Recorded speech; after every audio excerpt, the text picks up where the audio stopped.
Hi everybody. இன்றைக்கி நம்ம எறா குழம்பு பார்க்க போகிறோம். அதுக்கான ஐட்டம்ஸ் என்ன வேணான்னு பார்த்துடலாம். கசகசா நம்மளுக்கு ஒரு ஸ்பூன் அளவுக்கு இவ்வளோ தேவைப்படும். ஒரு 4-5 முந்திரி, சோம்பு 1/2 ஸ்பூனு, மிளகு 1/2 ஸ்பூனு, ஒரு சின்ன அன்னாச்சி பூட ஒரே ஒரு பெட்டல் மட்டும், குறுமிளகுன்னு வாங்க அது. அப்புறம் இது கடல் பாசி கொஞ்சோண்டு, 4 இன்ச்சு பட்டை, ஒரே ஒரு ஏலக்காய், 3 லவங்கம். இது எல்லாத்தையுமே நம்ம ஒரு 5-10 மினிட்ஸ் சுடு தண்ணியில் மிக்சியில் போட்டு ஊற வச்சிடலாம்.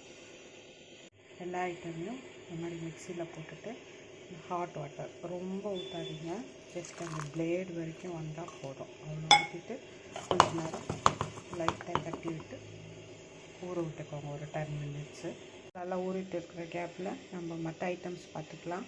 நம்மளுக்கு 2 வெங்காயம், அது ஒன்று அரைக்கிறதுக்கு ஒன்று ஆல்ரெடி நம்ம யூஸ் பண்ணிட்டோம். ஸோ இந்த சைஸ் போதும். 2 வெங்காயம், 3 தக்காளி, கருவேப்பிலை, ஒரு பிரிஞ்சி இலை, இந்த 3 துண்டு தேங்காய் நம்ம அரைச்சி பாலாக எடுத்துக்கலாம். ஸோ டைரெக்டாக ஊற்ற வேண்டாம், நம்மளுக்கு திப்பியாக நிறைய நிற்கும். பால் எடுத்துக்கிட்டால் பெட்டர் டேஸ்ட்டாகவும் இருக்கும். எல்லாம் ரெடி பண்ணியாச்சு. இந்த கசகசா மசாலா இதோ இருக்குது பாருங்கள், இவ்வளோ ஃபுல்லாக வந்திருக்கு. தண்ணி மட்டும் நிறைய விட்டுக்காதீங்க, இல்லைனா கசகசா அரைப்படாது. பிளேட் அளவுக்கு மட்டும் ஊற வச்சுட்டு அதிலே பீட் பண்ணிங்கன்னா நல்லா நைஸாக வந்துடும். அந்த 4 பெத்த தேங்காய் பால் எடுத்து வச்சுருக்கேன்.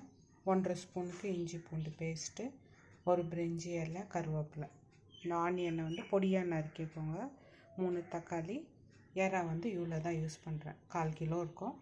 ஓகேங்களா? இப்போ நம்ம ஃப்ரை பண்ண ஸ்டார்ட் பண்ணிவிடுவோம். எண்ணெய் சூடாகிடுச்சு. ஒரு ஐட்டமாக போட்டுகிட்டே வந்துடலாம்.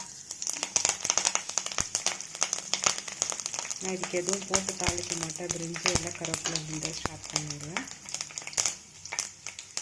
இப்போ இமீடியட்டாக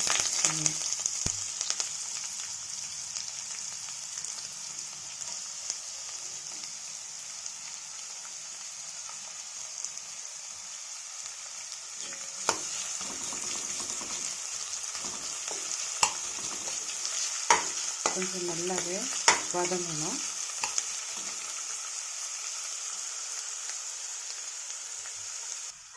பாருங்கள், வெங்காயம் வதங்கிடுச்சு. இந்த அளவுக்கு வதங்கினா போதும். இந்த ஸ்டேஜில் நம்ம தக்காளி போட்டுக்கலாம்.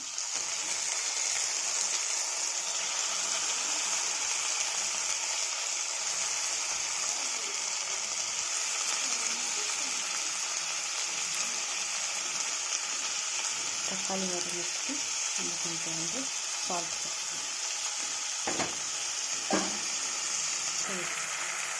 போட்டு வதங்கிட்டு இந்த ஸ்டேஜில் நம்ம இஞ்சி பூண்டு பேஸ்ட்டும் போட்டுக்கலாம். போட்டுட்டு கொஞ்சம் நேரம் மூடி வச்சுக்கலாம். தக்காளி நல்லா வதங்கிடுச்சு. ஸோ இந்த ஸ்டேஜில் நம்ம இந்த மசாலா அரைச்சி வச்சுருந்தோம்னா இதையும் ஊற்றிடலாம். டிஸ்டர்ப் எதுவும் பண்ணாதீங்க. மசாலா ஃபுல்லாக போட்டுட்டு அதுக்கு மேலே நம்ம குழம்பு மிளகாத்தூள் அது ஒரு 2 ஸ்பூன் போதும்.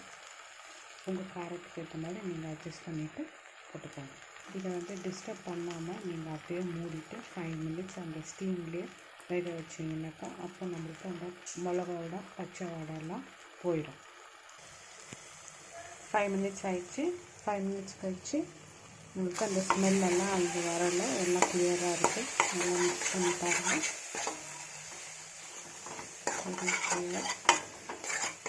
நல்லா பைண்ட் ஆகிடுச்சு. தக்காளியும் ஓரளவுக்கு மசிஞ்சிடுச்சு.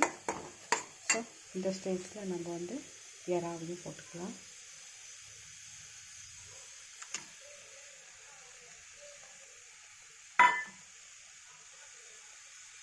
எறாவை போட்டு மிக்ஸ் பண்ணிடலாம். இது ரொம்ப டைம் எடுக்காது வேகிறதுக்கு. ஸோ ரொம்ப ஜஸ்ட் ஒரு மிக்ஸ்டர் கொடுத்தாவே போதும். இமீடியட்டாக தேங்காய் பாலும் இதில் சேர்த்துருங்க.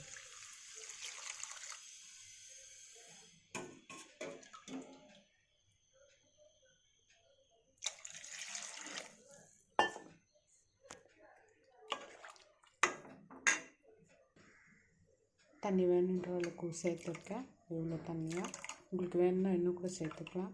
நம்ம அந்த முந்திரி வெங்காயம்லாம் அரைச்சதுனால நம்மளுக்கு அந்த மசாலா வந்து கொஞ்சம் பாருங்கள் திக்காக வரும். அந்த கரண்டியில் அப்படியே ஓடாமல் நம்ம ஒரு 5 மினிட்ஸ் கொதிக்க வைப்போம். கொதித்த பிறகு எறா கிரேவி ரெடி. குழம்பு 5 மினிட்ஸ் கொதிச்சிச்சிங்க. கொதிச்ச பிறகு இதோட திக்னஸ் பிகினிங்கில் காமிச்சேன் இல்லைங்களா, அதுக்கும் இதுக்கும் டிஃப்ரென்ஸ் ஓகேங்களா. இந்த திக்னஸ் இது வேணுன்னா நம்ம தண்ணியை கூட வச்சுக்கலாம். இட்லிக்கு சாப்பிட்றீங்கன்னா தண்ணியாக எடுத்துக்கோங்க, பரோட்டாக்கு சாப்பிட்றீங்கன்னா கூட தண்ணியாக எடுத்துக்கோங்க, தோசைக்கும் சாப்பிட்லாம், ரைஸ் கூடயும் சாப்பிட்லாம் ஓகேங்களா. எறா குழம்பு ரெடி ஆகிடுச்சு. சர்விங் பவுலில் எடுத்துக்கோங்க. எறா மசாலா குழம்பு ரெடி. இது எது கூட வேணாலும் நீங்கள் எடுத்துக்கலாம். சாப்பிட்டு என்ஜாய் பண்ணுங்கள். தேங்க்யூ.